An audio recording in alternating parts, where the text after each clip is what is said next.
आखिर क्यों करनी पड़ी चोरी बहू को अपने ही ससुराल में। आज डिनर में कढ़ी बना लूं? मम्मी जी से पूछा तो कहा हाँ ठीक है, पर बनाऊंगी मैं। ये कहते हुए मम्मी जी का चेहरा मुझे कुछ उतरा हुआ सा लगा। पकोड़े भी बना लिए, कढ़ी भी चूल्हे पर चढ़ा दी, पर दिख रहा था कि वो ये सब बेमन से कर रही हैं। कुछ तो बात ज़रूर थी, पर क्या? 20 दिन पहले ही इस घर में ब्याह कर आई थी मैं।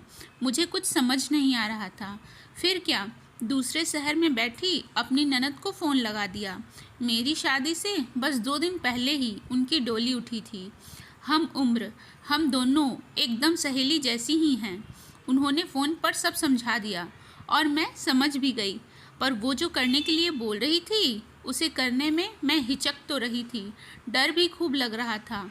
मेरी ननद मुझे मेरे ही ससुराल में चोरी करने के लिए बोल रही थी। हे भगवान, चोरी, वो भी पकौड़ों की! मेरा दिल ही जानता है मैंने किस तरह से डरते डरते रसोई से मम्मी जी की गैर मौजूदगी में 8-10 पकौड़ों पर हाथ साफ किया। अपने आंचल में पकौड़ों की कटोरी छिपाए मैं ड्राइंग रूम में जा पहुंची, जहां मम्मी पापा जी की गर्मा गर्म बहस चल रही थी। बेचारे पापा जी पकोड़े खाने के लिए रिरिया रहे थे। एक बस एक एक एक 3 दिन से मॉर्निंग वॉक गोल कर रहे हो, एक भी नहीं मिलेगा। और अब तो तुम्हारी लाडली बेटी भी नहीं है जो तुम्हें चुरा चुरा कर चोरी छिपे पकौड़े खिलाए। बोलते बोलते मम्मी जी की आंखें नम हो गई। आज उन्हें कढ़ी और पकौड़े बनाते समय दीदी की बहुत याद आ रही थी। अरे तो क्या हुआ, तुम्हारी लाडली बहू तो है ना? मेरी तरफ देखते हुए वो बोले। ये तुम्हारी आवाज़ क्या खा रहे हो, दिखाओ ज़रा। हे भगवान, पकौड़े! तुम तो यहाँ हो, फिर ये कौन लाया?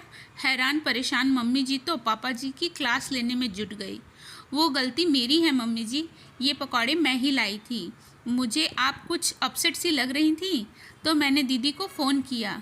अच्छा अच्छा, सब समझ गई। उस चोर ने तुझे भी चोरी करना सिखा दिया। चोर चोर मौसेरे भाई तो सुना था, पर मेरे घर में तो चोर चोर ननद भौजाई निकले। हंसते हुए मम्मी जी अपनी चोर बहू की बलैयाँ लेने लगी। सच्ची, पहली बार चोरी करने की जितनी खुशी मुझे हो रही थी, उससे भी कहीं ज़्यादा मम्मी जी को चोरी होने की। दीदी की कमी को घर में आखिर मैं पूरा जो कर रही थी।